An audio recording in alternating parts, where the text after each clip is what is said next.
Now we head into news in our schools. Tonight we're breaking down a troubling new report highlighting the issue of chronic absenteeism among students here in the state. The report is by the state comptroller, and it finds 1 in 3 students was chronically absent from school. Chronic absenteeism is defined by the U.S. Department of Education as students who miss at least 10% of days, typically 18 in a single school year.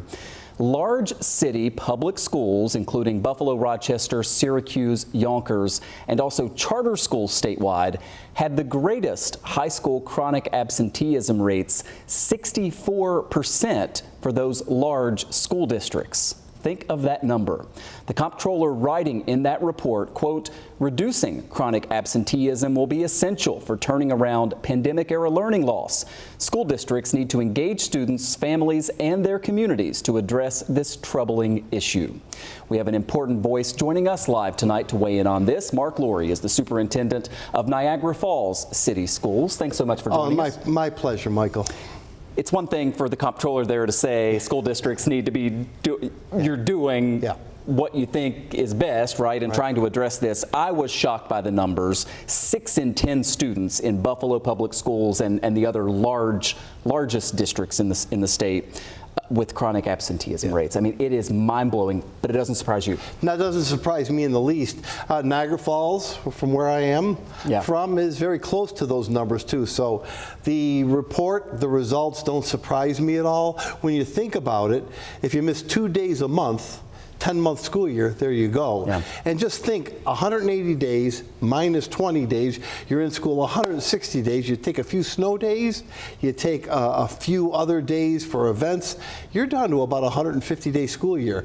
It just if you think about it in those terms, and then you expect a student to make a year's progress, it doesn't add up. So the numbers don't lie. I see them as being factual. The question always is, what are we going to do about it? So I think some people watching will say, well, we used to have truancy officers, right? We used to hold parents accountable when kids weren't in school. How does that factor into this? Well, we still have truancy officers. That's one branch of what we do. Oftentimes these parents that we're talking to are working and they're not at home. 2 or 3 jobs, maybe. Oftentimes that's the case. Sometimes we have older siblings who are taking care of younger siblings. We see a lot of chronic absenteeism in our district in the early grades, be the kindergarten, 1st, 2nd grade, and that's really difficult to blame a child for, right? Those are 6, 7, 8-year-old kids who can't get up on their own. So it's a very complex issue. It's the numbers are what the numbers are, and it's not just about having truancy officers. That's a short-term fix. That's a support, but it has to go much deeper than just truancy officers. You were telling me during the commercial break that this is the first thing you talk about with the new principal coming in. How much of a focus is dealing with absenteeism in your school district and in all of them? Well, aside from making sure the school is safe, this is the next most important issue that we're talking about, right? You want to start with a safe school and have all that in place. We've talked about that often. Next is we want kids in school. We believe that if kids are in school, we can teach them, they will learn, and they will achieve. But the missing ingredient is from the home to the school door. And we have to do a lot of things that we didn't used to have to do to get kids into school. There are factors that didn't even exist a couple of years ago.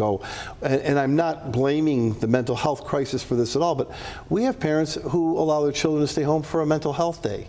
Now, as a young child, as a young person, I understand that, and I sympathize and empathize with that, but that's a phenomenon that I hadn't seen up until recently, and it's something that we have to deal with. In the 30 seconds that I have left, what is one area of focus for you and other administrators to try? I mean, if the percentage is 60 and you can get it down to 50, it's still high, but think of the difference that would make. What are you doing to chip that? That's exactly right. We're trying to make those incremental deductions in it. And I think the real answer, the way around it, and I believe the state is on the right track with the new graduation standards, is to make the curriculum make the learning, make the environment relevant, make what kids are coming to school for something they want to get to, especially in high school education. I look to our construction trades programs. Our students in the construction trades programs who didn't necessarily have the best attendance now are showing gains in improvement in their attendance. They want to be there to build that gazebo. Well, think of the difference that makes. Absolutely. Mark Laurrie, Superintendent of Niagara Falls City Schools. This is a hugely important conversation. Thanks so much for coming in. My pleasure, Good to see always, you. always. All right.